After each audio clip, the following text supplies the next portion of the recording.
Hello students, welcome in Classic Economics for all.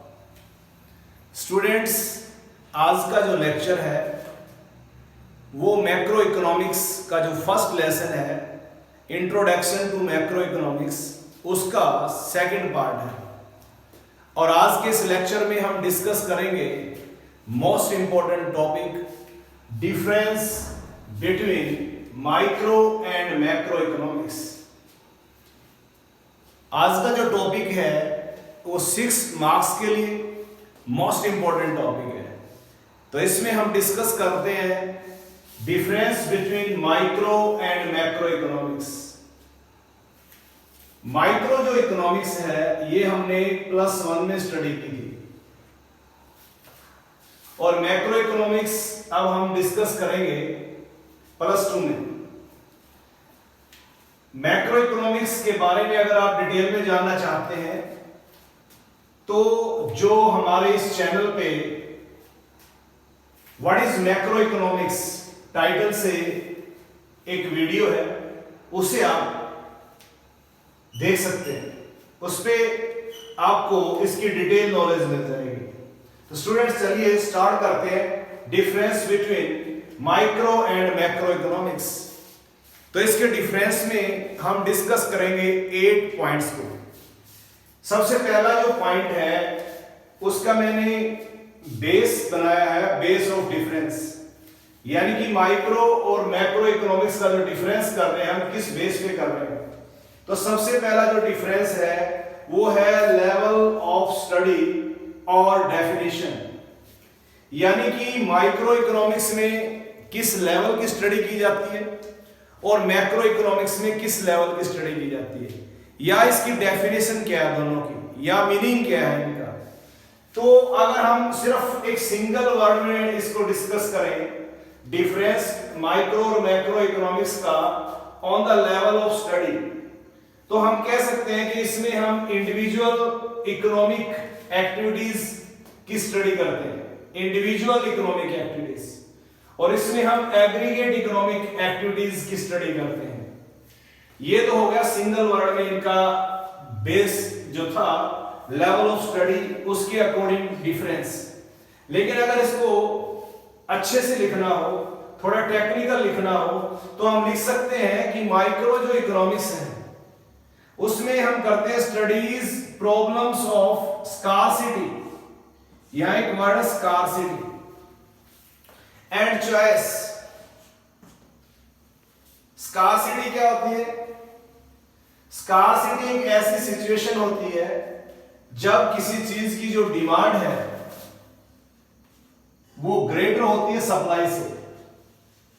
जब demand greater होती है supply से तो उस सिचुएशन को बोलते हैं स्कार्सिटी। तो जितने भी हमारे रिसोर्सेज हैं, इकोनॉमिक रिसोर्सेज है, वो स्कार्स रिसोर्स है, यानी कि उनकी जो डिमांड है वो ग्रेटर है उनकी सप्लाई से। और जब स्कार्सिटी होती है किसी चीज की तो प्रॉब्लम ऑफ चॉइस राइज होती है, यानी कि हमें चॉइस करनी पड़ती है कि व्हाट टू प्रोड्यूस, जैसे क्या पैदा किया जाए, एक प्रॉब्लम ऑफ चॉइस का क्वेश्चन है। तो हम इसमें जो स्टडी करते हैं studies problems of scarcity and choice at the level of an individual, यानी कि एक व्यक्ति, हाउस होल्ड एक घरेलू, एक फॉर्म, एन इंडस्ट्री और एक इंडस्ट्री। ये सारी चीजें जो मैंने अभी बताई आपको, an individual, house hold, A form, an industry, ये सभी इंडिविजुअल लेवल पे स्टडीज की जाती है इसमें। तो इसमें हम पढ़ते हैं economic problem at the level of an individual, ये कह सकते हैं इसमें।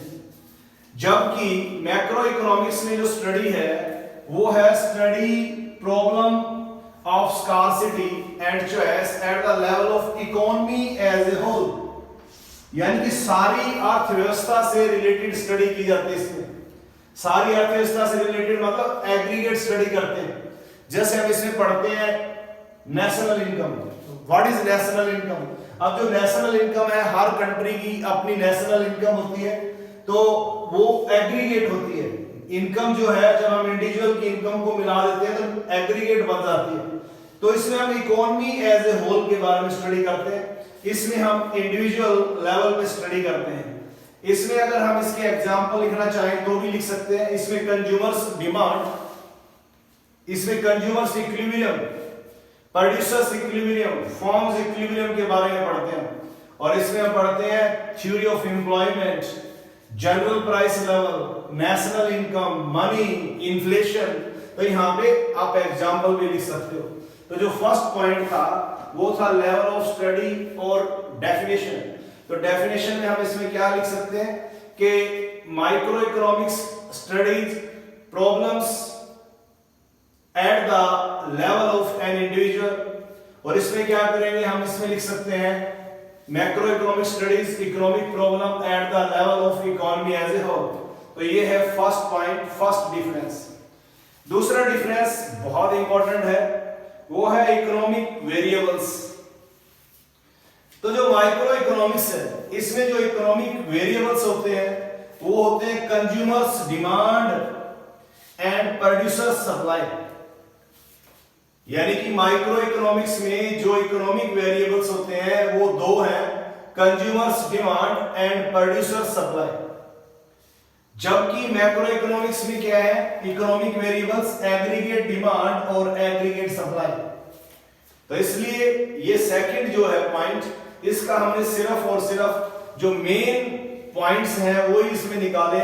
तो इकोनॉमिक वेरिएबल्स के बेस पे अगर डिफरेंस करते हैं माइक्रो इकोनॉमिक्स और मैक्रो इकोनॉमिक्स का, तो उसमें कंज्यूमर्स डिमांड और प्रोड्यूसर सप्लाई ये इकोनॉमिक वेरिएबल है माइक्रो इकोनॉमिक्स के।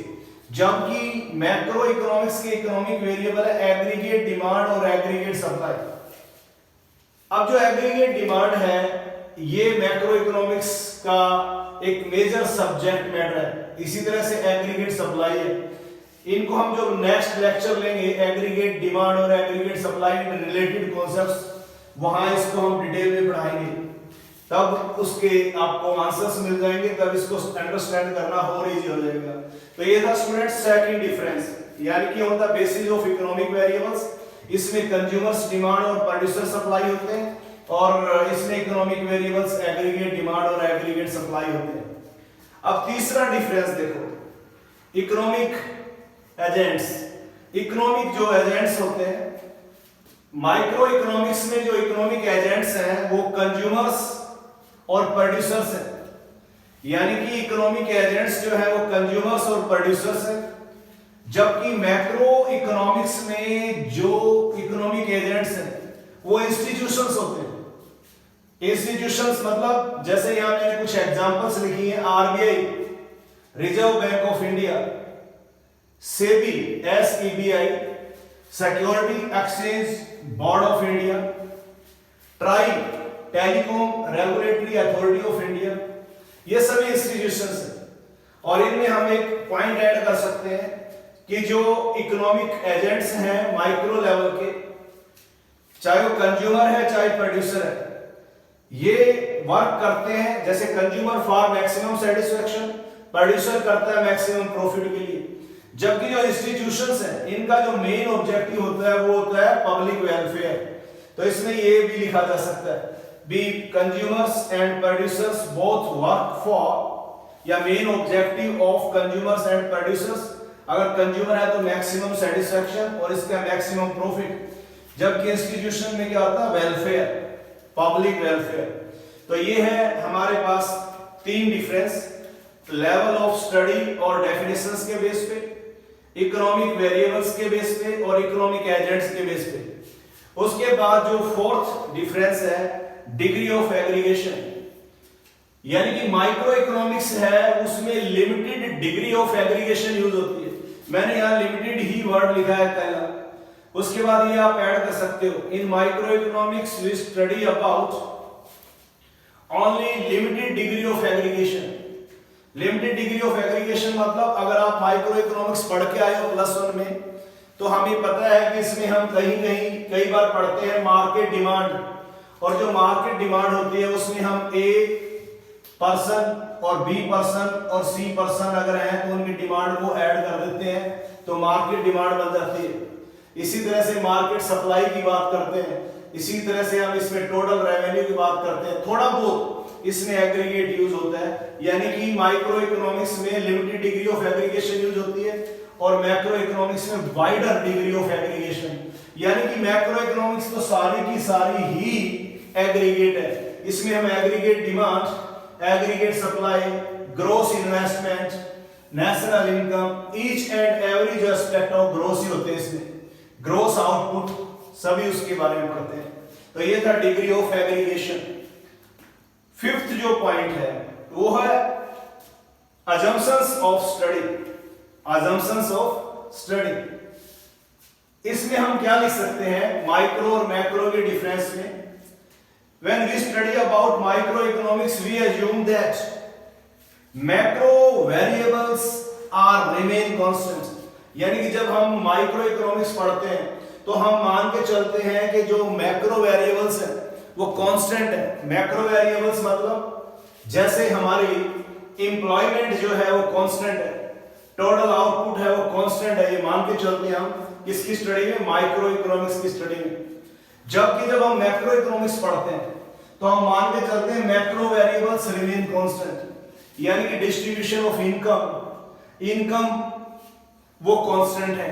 यानी कि assumptions ऑफ स्टडी में क्या लिखोगे आप, when we study about microeconomics we assume that macro variable remain constant, और when we study about macroeconomics we assume that micro variable remain constant। तो ये है फिफ्थ डिफरेंस का जो बेस है, on the basis of assumption of study।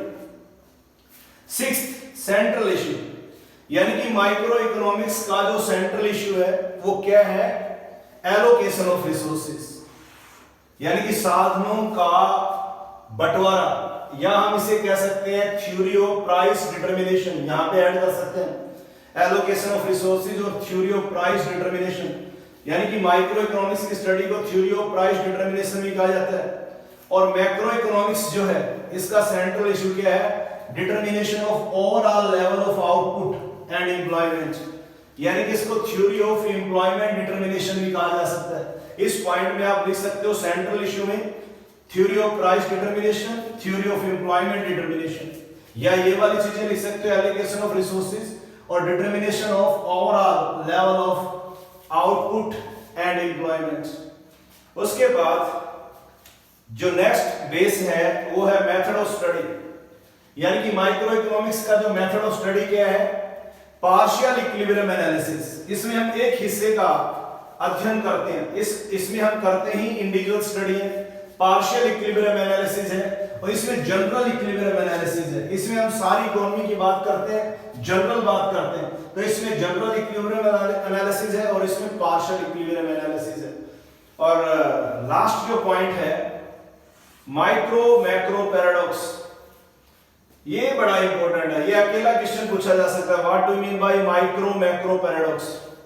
Micro macro paradox means what is logical at micro level may be harmful at macro level, यानी कि micro level पे जो चीज फायदेमंद होती है वो मैक्रो लेवल पे हानिकारक हो सकती है। यानी कि कोई एक्टिविटी, कोई इकोनॉमिक एक्टिविटी जो माइक्रो लेवल पे बेनिफिशियल है, वही अगर मैक्रो लेवल पे वही एक्टिविटी हार्मफुल हो जाएगी। एक बड़ी अच्छी एग्जांपल है, इफ इंडिविजुअल सेव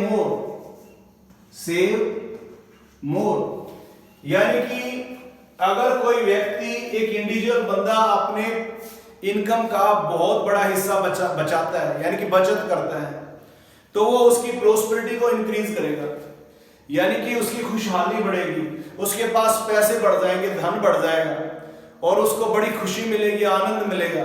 अगर कोई आदमी अपनी इनकम का हिस्सा ज्यादा बचाता है, खर्च कम करता है, तो फ्यूचर में उसके पास बहुत सारे पैसे इकट्ठे हो जाएंगे, उसकी प्रोस्पेरिटी ऐड हो जाएगी।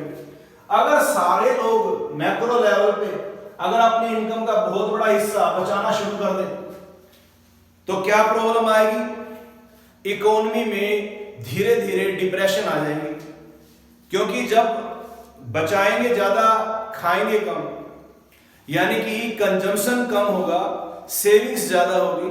देखो इनकम के दो ही एलिमेंट्स होते हैं, y = c + s। अगर इनकम का ज्यादा हिस्सा सेव किया जाएगा तो कंजम्पशन कम हो जाएगा, कंजम्पशन कम हो जाएगा तो ओवरऑल कंजम्पशन कम होने से एग्रीगेट डिमांड कम हो जाएगी, एग्रीगेट डिमांड कम होगी तो प्रोडक्शन कम होगा, प्रोडक्शन कम होगा तो एम्प्लॉयमेंट अनएम्प्लॉयमेंट में कन्वर्ट हो जाएगा, एम्प्लॉयमेंट कम हो जाएगा। इससे इकोनॉमी में जो जीडीपी है उसमें डिक्लाइन आएगी और इकोनॉमी में डिक्लाइन आ जाएगी, इकोनॉमिक डिक्लाइन आ जाएगी या डिप्रेशन में चले जाएगी इकोनॉमी। तो इस तरह से जो चीज माइक्रो लेवल पे बेनिफिशियल है वो मैक्रो लेवल पे हानिकारक है। तो इसको हम कह सकते हैं माइक्रो मैक्रो पैराडॉक्स को। What is logical at micro level may not be logical at macro level. तो स्टूडेंट्स ये हमने डिस्कस किया बड़े ही सिंपल वे में difference between micro and macro economics. आपको ये कहीं भी मिल जाएगा, सेम पॉइंट्स मिल जाएंगे, बहुत सारी बुक्स में मिल जाएंगे। मेन है इनकी एक्सप्लेनेशन करना, अंडरस्टैंडिंग करना और समझ आना। तो अगर हम सारे 8 के 8 पॉइंट्स के अगर शॉर्ट जैसे की पॉइंट्स देखें तो फर्स्ट डिफरेंस है लेवल ऑफ स्टडी, ये लिख देना। इसमें इंडिविजुअल एक्टिविटी, इसमें एग्रीगेट एक्टिविटी। दूसरे में economic variables, consumers demand and producer supply, उधर एग्रीगेट डिमांड और एग्रीगेट सप्लाई। दोनों पॉइंट समझ आ गए होंगे। तीसरा है economic agents, consumers and producers होते हैं, यहाँ इंस्टीट्यूशन होती है। इनका ऑब्जेक्टिव होता है प्रॉफिट अर्न करना, इनका वेलफेयर। डिग्री ऑफ एग्रीगेशन इसमें लिमिटेड होता है, इसमें वाइड होता है। अजम्पशंस में मैक्रो वेरिएबल कांस्टेंट मान लिए जाते हैं माइक्रो की स्टडी में, मैक्रो की स्टडी में माइक्रो वेरिएबल कांस्टेंट मान लिए जाते हैं। सेंट्रल इशू इसका एलोकेशन ऑफ रिसोर्सेज है, इसमें overall determination of output and employment है। Method of study partial equilibrium analysis है, यहां जनरल इक्विलिब्रियम एनालिसिस है। और micro macro paradox, what is logical at micro level may not be logical at macro level. तो ये है difference. तो इस डिफरेंस को बड़े आराम से आप कर सकते हो। एग्जामिनेशन ऑफ पॉइंट ये बहुत इंपॉर्टेंट है, हर क्लास में आता है। जहां भी माइक्रो और मैक्रो इकोनॉमिक्स इंट्रोड्यूस होती है, जहां भी ये पढ़ाई जाती है, वहां पे ये डिफरेंस का फर्स्ट क्वेश्चंस बहुत ज्यादा इंपॉर्टेंट है। तो इस लेक्चर में हमने डिस्कस किया माइक्रो एंड मैक्रो इकोनॉमिक्स। ये था students introduction to macro economics का सेकंड लेक्चर। और नेक्स्ट लेक्चर में हम आपके साथ मिलते हैं, इसी सीरीज को आगे बढ़ाएंगे। तो अगर आपने चैनल जो मेरा ये है इसे सब्सक्राइब नहीं किया तो प्लीज सब्सक्राइब कर लो, बेल आइकन प्रेस कर लो ताकि वीडियोस का नोटिफिकेशन आपको मिले।